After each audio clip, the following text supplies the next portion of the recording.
안녕하세요, 제이제입니다. 오늘은 조선시대 최대 간통 스캔들의 주인공 어우동에 관한 이야기를 들려드릴게요. 그럼 바로 시작할게요.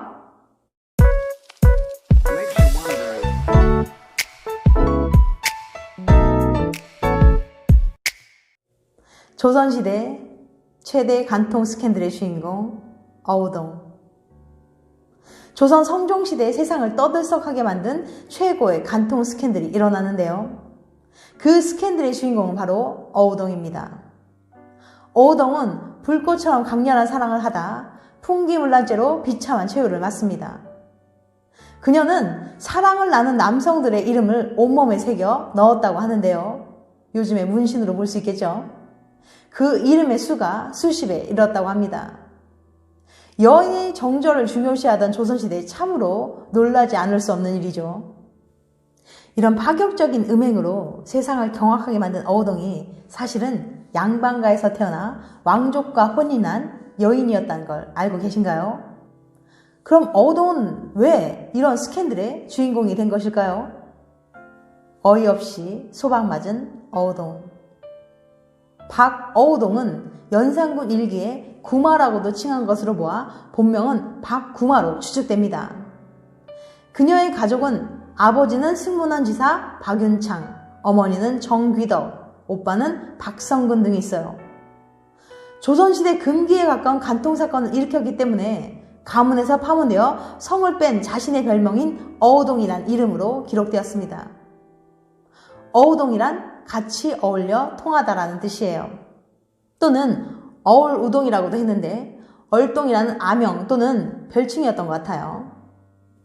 어우동은 양반 집안에서 태어나 곱게 자란 뒤 왕의 종친 태강수 이동과 혼인을 했어요. 남편 태강수 이동은 태종의 차남 효령대군, 이게 세종의 둘째 형이죠. 효령대군의 다섯째 아들 영천군의 서자입니다. 태강수와 혼인한 어우동의 결혼 생활은 행복하지 못했어요. 남편 태강수는 꽃다운 나이에 시집온 그녀에겐 관심이 없었고 첩과 기생들을 끼고 놀았습니다. 또한 그녀가 아들을 낳지 못해 왕실 시댁의 냉대를 받았어요. 어우동에게 마음이 떠난 태강수는 연경비라는 기생과 사랑에 빠져서 그녀가 은장이와 간통했다고 모함을 해서 내쳤습니다. 이거에 관련된 실록 한번 살펴볼게요. 성종실록 71권 성종 7년 9월 5일 1476년 태강수 이동이 연경비를 사랑해 아내 박씨를 버렸습니다. 종친이 첩을 사랑해 아내의 허물을 들추어 제멋대로 버리는 것을 허용하면 폐단의 근원을 막기 어려우니 재결합하게 하소서라고 종부씨가 권고하니 권고를 따르고 태강수를 삭탈관직 처분했다는 기록이 있습니다. 실록 기록에 의하면 어우동의 간통은 이혼을 원하는 태강수의 무고였던 셈이죠. 그런데 태강수는 어우동과의 재결합을 거부했고 그녀는 법적으로 태강수의 아내이지만 버림받은 처지가 되었습니다. 조선의 밤을 지배하는 생여로 탈바꿈한 어우동. 어우동이 많은 남자들을 만나고 몸의 증표로 그들의 이름을 새기는 등 기행을 일삼게 된 배경은 남편의 불륜 때문이었어요. 소방받은 어우동은 친정으로 돌아갔으나 받아주지 않았고 모든 걸 잃고 딸과 함께 길바닥에 나앉게 되었습니다. 아무런 잘못도 없이 남편에게 버려지고 모든 걸 잃게 된 그녀는 얼마나 억울하고 분했을까요? 어우동은 남편에게 버림받은 이후 도성의 길가에 집을 짓고 계집종과 함께 살면서 본격적으로 많은 남성들과 관계를 맺기 시작했어요. 신분의 높고 낮음을 가리지 않고 상당히 많은 남자들과 관계를 맺었죠. 어우동은 자신과 관계한 남자들의 몸에 어우동이란 이름을 문신으로 새기도록 했고 자신 또한 남자들의 이름을 몸에 새겼어요. 어우동은 등에 김의향의 이름을, 팔뚝에는 박창강의 이름을 문신했다고 합니다. 어우동은 기생행세를 하면서 기방에 출입하여 왕실의 종친들과도 관계를 맺었는데요. 그 중에서도 남편 태강수의 육촌인 방산수 인안과는 꽤 깊은 사이가 되어 부부처럼 지내기도 했어요. 어우동이 풍기물란죄로 체포된 뒤 그녀와 관계를 맺은 많은 남성들이 사실을 부인했는데 방산수 이난만이 유일하게 그녀를 변호했다고 합니다. 조선 성종시대 학자인 성현이 용지총화에도 당대에 일어났던 어우동 사건에 대해 자세히 기록하고 있습니다. 한번 살펴볼게요.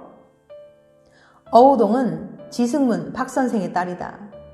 그녀는 집에 돈이 많고 자색이 있었으나 성품이 방탕하고 바르지 못하여 종실인 태강수의 아내가 된 뒤에도 군수가 막지 못하였다. 어느 날 나이 젊고 훤칠한 장인을 불러 은그릇을 만들었다. 그녀는 이를 기뻐하여 매양 남편이 나가고 나면 계집종의 옷을 입고 장인의 옆에 앉아서 그릇 만드는 정교한 솜씨를 칭찬하더니 드디어 내실로 끌어들여 날마다 마음대로 음탕한 짓을 하다가 남편이 돌아오면 몰래 숨기곤 하였다. 그녀의 남편은 자세한 사정을 알고 마침내 어우동을 내쫓아버렸다. 그녀는 이로부터 방자한 행동을 거리낌 없이 하였다. 그녀의 계집종 역시 예뻐서 매양 저녁이면 옷을 단장하고 거리에 나가서 예쁜 소년을 끌어들여 여주인의 방에 들여주고 저는 또 다른 소년을 끌어들여 함께 자기를 매일처럼 하였다. 꽃이 피고 달이 밝은 저녁엔 정욕을 참지 못해 둘이서 도성 안을 돌아다니다가 사람에게 끌리게 되면 제 집에서는 어디 갔는지 몰랐으며 새벽이 돼서야 돌아왔다. 이 내용을 보면 어우동이 불륜한 것처럼 얘기하고 있죠. 용지총화에 있는 또 다른 기록을 한번 살펴볼게요. 길가에 집을 얻어서 오가는 사람을 점 찍었는데 계집종이 말하기를 아무개는 나이가 젊고 코가 커서 주인께 바칠만 합니다 하자 어우동이 말하기를 아무개는 내가 맞고 다른 이는 내게 주리라 하며 실없는 말로 희롱하여 짓거리지 않는 날이 없었다. 그는 또 방산수와 더불어 사통하였는데 군수는 나이가 젊고 호탕하여 시를 지을 줄 알았으므로 그녀가 이를 사랑하자 자기 집에 맞아들여 부부처럼 지냈다. 그 외에 조간, 유생으로서 나이 젊고 무례한 자를 맞아 음행하지 않음이 없으니 조정에서 이를 알고 국문하여 혹은 국문을 받고 혹은 폄직되고 먼 곳으로 귀양을 간 사람이 수십 명이었고 죄상이 드러나지 않아서 면한 자들 또한 많았다.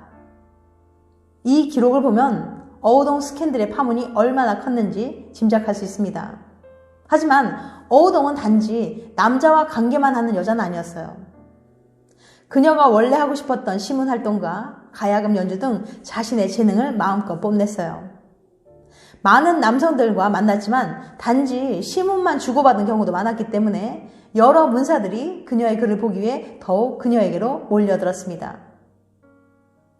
교수형을 당한 어우동.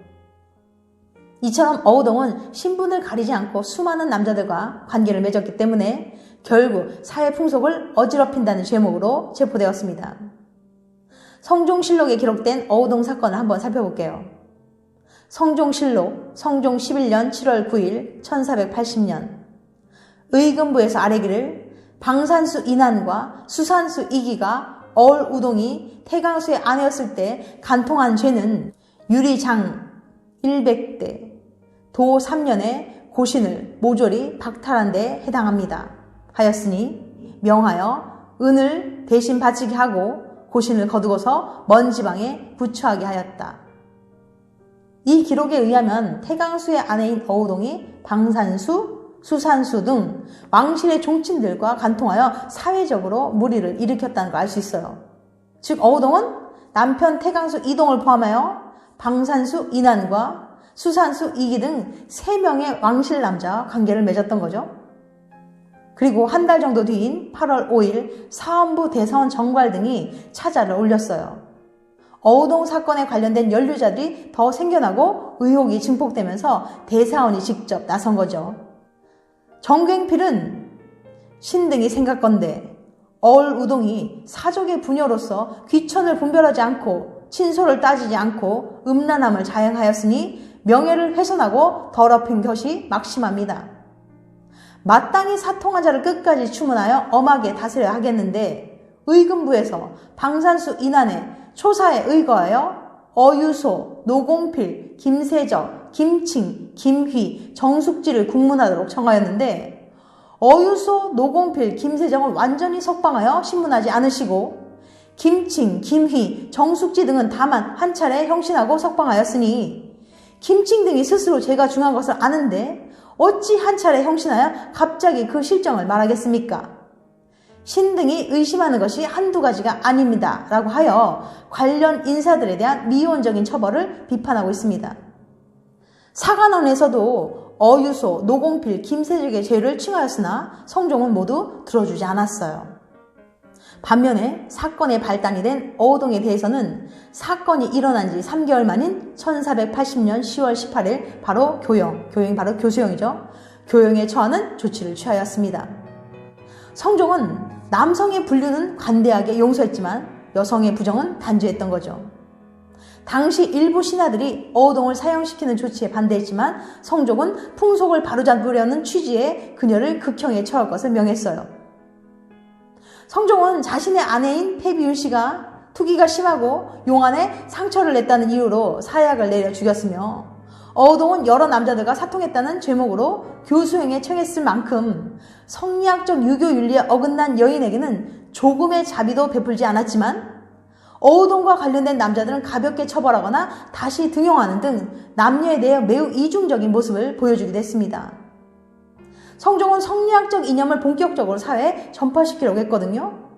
이러한 시대에 남성의 권위에 도전하는 여인, 왕실에서는 윤씨, 민간에서는 어우동이죠. 여인은 남성 중심의 사회로 나아가는 15세기 조선시대의 희생양이었을지도 모릅니다. 어우동은 예술적인 재능도 뛰어났던 것으로 짐작되는데 삼강오륜을 해친 음녀라는 인식 탓에 전해지는 것이 거의 없어요. 다만 대동시선에 부여회고라는 시가 전해집니다. 부여회고. 백마대공 경기세, 백마대 텅빈지 몇 해가 지났는가. 낙화암입 과다시, 낙화암을 선체로 많은 세월 지났네. 청산약불 증멸묵, 청산이 만약 침묵하지 않는다면 천고흥망 문가지, 천고의 흥망을 물어서 알 수 있으련만. 지금까지 어우동에 대한 이야기를 들려드렸습니다. 끝까지 시청해 주셔서 감사합니다. 다음에 또 봬요. 안녕.